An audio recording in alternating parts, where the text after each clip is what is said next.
È il momento della terza corsa, confronto riservato ai gentleman. Ci sono due ritiri, quelli di Adelaide Dinò e Ali Babago. Restano quindi 8 al via, questo lo schieramento: 1 Aurora Clemar, 3 Argentina Lux, 5 Angelico, 6 Alfredo Dipa, in seconda linea 7 Apollo Jet, 8 Alex Trio, 9 Asiago Light, 10 All Day Love. I favori sono netti per Argentina Lux, alternativa principale Apollo Jet.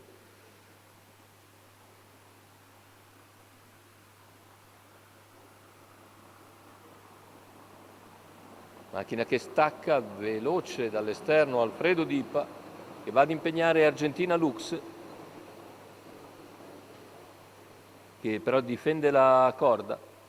Numero 8 Alex Trio squalificato. In vantaggio l'errore invece di Alex Trio, mentre si è accodato in seconda posizione Alfredo Dipa davanti ad Aurora Clemar. In quarta posizione c'è Apollo Jet, mentre è rimasto per corsie esterne Angelico. Sposta anche Apollo Jet dopo 300 metri di gara. Numero 10 All Day Love squalificato. Avanza Angelico, si trascina Apollo Jet, mentre la corda rimane in terza posizione Aurora Clemar davanti a Asiago Light. Cavalli che completano ora i primi 600 di gara con Argentina Lux, che ha potuto graduare a piacere, 47,8 per i 600 iniziali. Argentina in vantaggio, seconda posizione per Alfredo Dipa, poi Angelico che rimane al sediolo di Argentina Lux, si trascina Apollo Jet. Intanto 1,3 per gli 800 metri iniziali, ancora un 15,2 davanti alle tribune, leggera accelerazione della leader, mentre in seconda posizione rimane Alfredo Dipa. Il chilometro se ne va in 1,18,6, 15,6 la frazione ora, sempre in schiena Apollo Jet a Angelico. Ora viene in terza ruota Apollo Jet, lo scatto a 450 dalla conclusione, allunga però Argentina,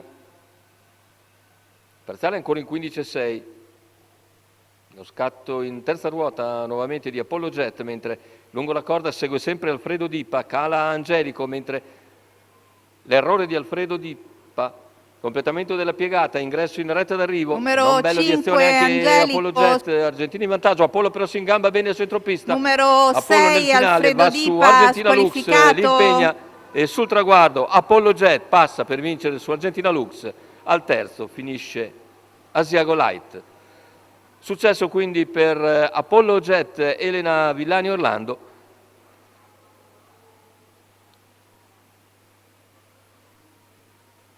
Andiamo a rivedere l'arrivo con Argentina Lux che si pianta negli ultimi metri. Apollo Jet invece è autore di ottimo finish a centropista che gli permette di piegare Argentina Lux di una mezza lunghezza, e quindi il successo per Apollo Jet, che consente così ad Elena Villani Orlando di rendere proficua la sua trasferta all'Arcoveggio. Vedete sull'ultima curva, non bellissimo di andatura Apollo Jet, ma appena in retta si ingamba bene e viene a piegare Argentina Lux anche piuttosto nettamente. 7, 3, 9 l'ordine d'arrivo della terza corsa Arcoveggio.